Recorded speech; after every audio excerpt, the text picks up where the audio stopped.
Cindy Ellen, A Wild Western Cinderella by Susan Lowell, illustrated by Jane Manning. Once there was a rancher who married for his second wife the orneriest woman west of the Mississippi. She was meaner than a rattlesnake, and she had two daughters who were the spitting image of her. The rancher also had a daughter who was just as sweet and gentle as she could be. Her name was Cindy Ellen. Cindy was a pretty good cowgirl, too, riding her little gray horse. She wrangled and roped and galloped and loped with the best buckaroos on the range. But as soon as the wedding was over, that snaky old stepmother began to pick on poor Cindy Ellen.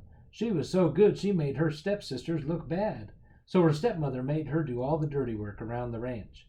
"Mend those fences, tend those cows," she would yell, "and shovel out that corral."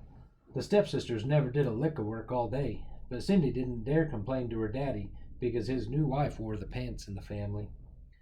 When her chores were done, the poor girl used to sit down among the ashes and cinders at the edge of the fireplace, so her older stepsister nicknamed her Cinderbottom. The younger sister called her Cinderella, but underneath her dirty old clothes, Cindy Ellen was still as pretty as a peach. Then one day the biggest cattle king for miles around invited all his neighbors to a 2-day celebration. First a wild and woolly rodeo, and then a square dance, a real western fandango. Cindy's stepsisters puffed up like two turkey gobblers. Even though they couldn't ride, they decided to gussy themselves up fit to kill and enter the rodeo. Nice, patient Cindy Ellen ironed their frilly shirts and frizzed their hair for them. "Don't you wish you could go too, Cinderbottom?" sneered the older sister. "Aw, you're just poking fun at me," Cindy said sadly. "You're right," laughed the younger sister. "Nobody could tell you from a cloud of dust, Cinderella." As soon as they were gone, poor Cindy Ellen broke down and cried. Then suddenly she heard a noise outside like gunfire, but not quite. It wasn't bang bang, it was more like bing bing. And there stood a little old lady with a golden pistol still smoking in her hand. "Who are you?" gasped Cindy Ellen. "Say hello to your fairy godmother, Sugarfoot," the old lady said. She twirled the pistol, slapped it back in its holster, and took a good hard look at Cindy. "What's the matter with you, honey? You're as down and dirty as a flop-eared hound dog. Stand up straight. Dust yourself off." "I want to go to the rodeo," sobbed Cindy Ellen. "Can you help?" "Maybe see, maybe no," said her fairy godmother. "Magic is plumb worthless without gumption. What you need, first gal, is some gravel in your gizzard. Grit, guts. Stop that tomfool blubbering and let's get busy. Time's a-wastin'." She reached for her golden 6-gun and Cindy yelled, "Don't shoot!" But her godmother had already fired, straight up in the air. Bing ping!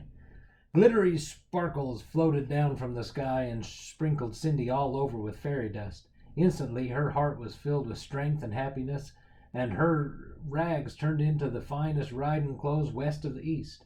A creamy white Stetson hat crowned her shining hair, golden buckskin chaps circled her legs, and a pretty little pair of cowboy boots hugged her feet like gloves. Buckled to the heel of each boot was a spur that shot out rays of fiery light. Those spurs were set with diamonds as big as sugar lumps. "Now," said her fairy godmother briskly, "where's that horse of yours?" She fired her magic pistol into the air. Zing!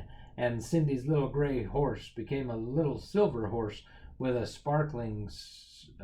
softly sparkling coat. His hooves glittered as he pawed the ground. "Hit the trail, honey," the old lady said. "Remember, there ain't no horse that can't be rode, and there ain't no man that can't be throwed.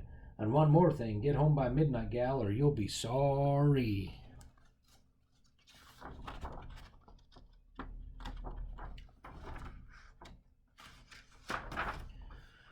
When Cindy Ellen pulled up at the rodeo, everybody turned and stared at the dazzling stranger on the silver horse.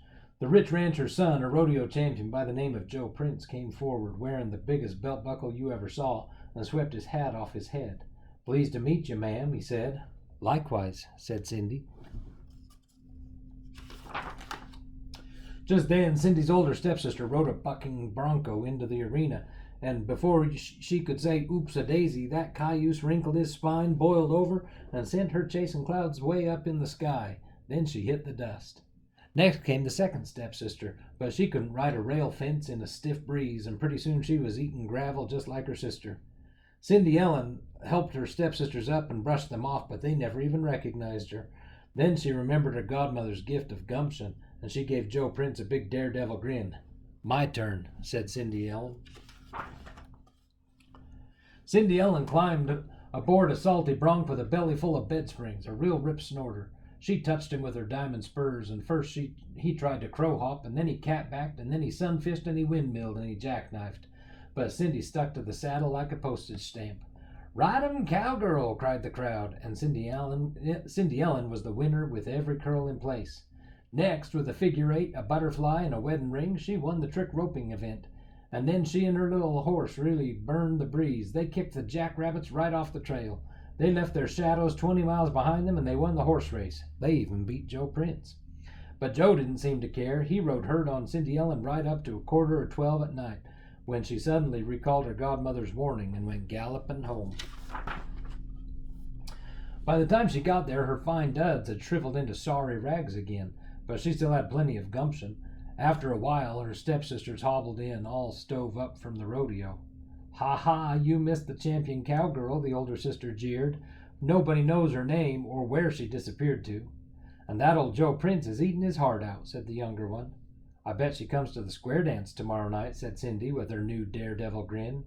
The next evening her stepsisters got all dressed up like a sore thumb and strutted away to the dance, leaving Cindy Ellen all alone. But not for long. "What's that?" she said, peeking out the window.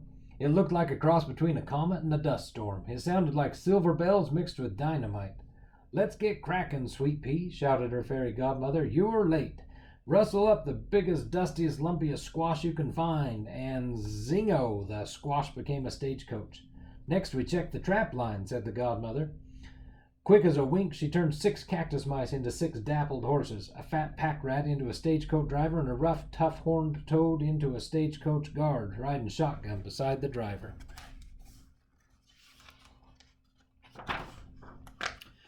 "But what about my ugly clothes?" asked Cindy. The old lady answered with a blast of fairy dust that melted into a dress that shone like the sun, the moon, and the stars all together. The skirt floated over petticoats as soft and puffy as summer clouds. A rainbow of jewels glowed around Cindy Ellen's neck, and the little diamond spurs sparkled once more upon her boot heels. "Thank you, ma'am," she cried. The fairy godmother blew the smoke from her pistol, holstered it, and dusted off her hands. "Remember, Miss Cindy, pretty is as pretty does," she said. "Magic can backfire. Midnight or bust." Cindy promised, and the stagecoach rumbled away. When Cindy Ellen arrived at the Cattle King's square dance, the fiddlers were tuning up for a toe-tap jamboree. Joe Prince reached for Cindy's hand the instant he laid eyes on her. "Buckle on your partners, folks," he called, "and tell 'em to hang on. Let's shake our hooves like lightning until the early dawn." And Cindy answered, "Hurry up, cowboy, don't be slow. Allemande left and do-si-do." Hand over hand and heel over heel, Joe and Cindy danced the daisy chain, the whirl-away, the curly-cue, and the grand sachet.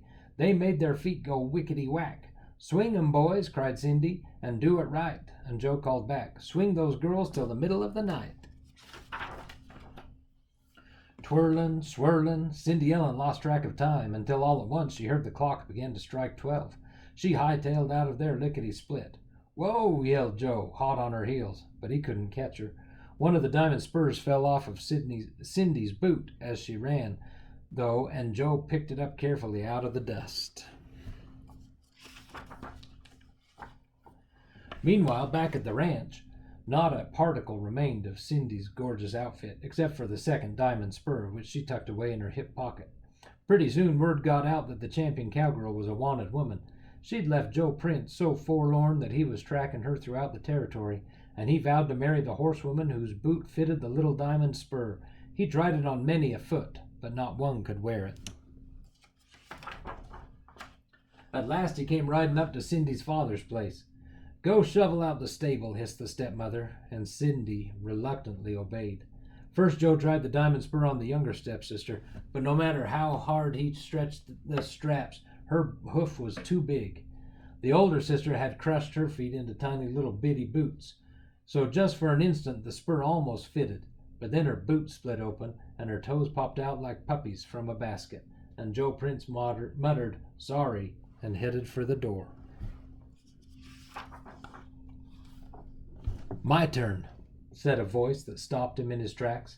It was Cindy Ellen, and although her mean stepsisters almost died laughing, Joe let Cindy have her chance, fair and square, and when he put the diamond spur around her dirty little boot, it fitted perfectly. Then she pulled out the second diamond spur and buckled it onto her other boot, and at that very moment Cindy's little horse gave a whinny, and everyone heard a noise like "Wingo wango kazing! Let her rip!" shouted Cindy Ellen's fairy godmother, brandishing her golden pistol. "Hold your fire!" yelled Joe Prince. But glistening sparks of fairy dust were already sprinkling down everywhere. They turned Cindy's clothes from cotton to satin, and they put quite a twinkle in Joe's eye, and Cindy's horse began to sparkle. "Yee-haw!" yelled the fairy godmother. So Cindy Ellen and Joe Prince got hitched and lived happily ever after in a ranch house full of love and rodeo trophies. Cindy's family moved to town where both stepsisters married city slickers, and Cindy's little horse kept his sparkling coat and his glittering hoofs to the end of his days. The end. Cindy Ellen, a wild western Cinderella.